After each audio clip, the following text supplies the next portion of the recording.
Today we're going to go on a tour of the Louisville Slugger Museum. The bat that you're looking at here stands over 120 feet tall.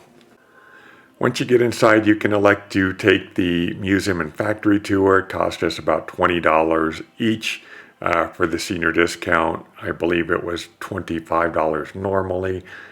You can also see a bunch of the stuff for free. However, I highly suggest the factory tour because they take you in places you can't just normally wander into.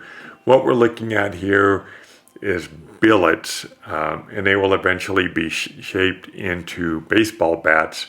However, only about 2% of these will make it into the hands of a major leaguer. The rest will be sold at sporting goods stores and stuff like that.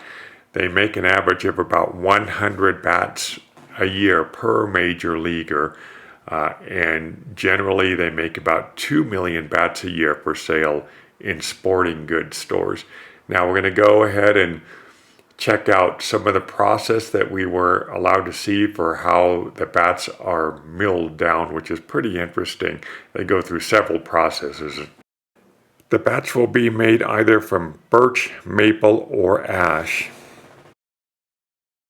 The billets will go into this machine, which was fairly long and completely self-contained.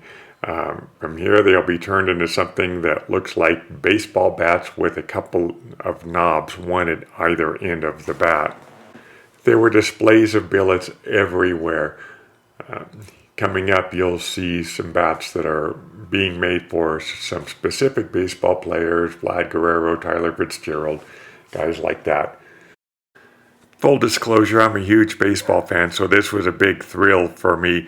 Not quite like visiting the Baseball Hall of Fame, but still a thrill and a very memorable experience. Paulette is not a baseball fan, but she was nice enough to take one for the team here. These baseball bats have just been dipped into lacquer.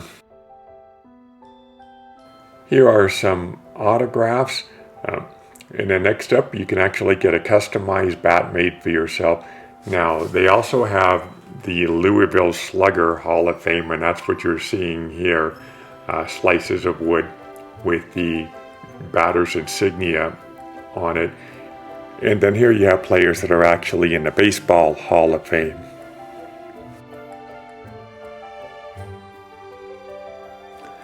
Now this is a room that anybody can go into. There are more than 3,000 bats in this room, and there is an attendant in there to help you and answer questions, but you can get a chance to look at a bat held by Babe Ruth or Willie Mays or Mickey Mantle. Pretty cool.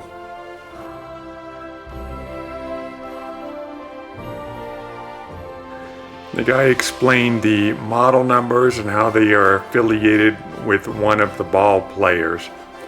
You could ask him if they had a bat by your favorite player, and he could look it up and find that bat for you in this room, if they had it. Side note, I always thought the company name was pronounced Hillerich and Bradsby, but it's Hillerick and Bradsby.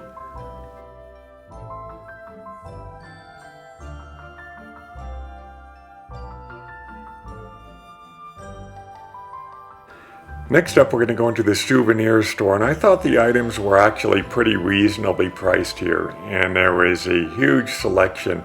As you can see, a bunch of t-shirts, regular shirts, caps.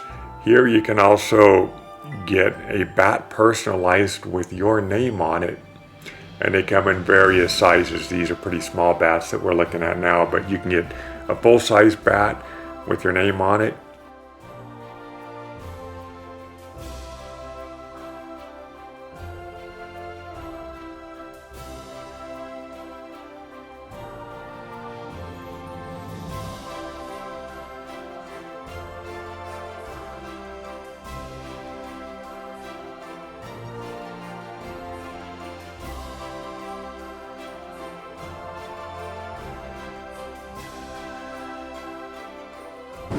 There's these. This one's like in gold.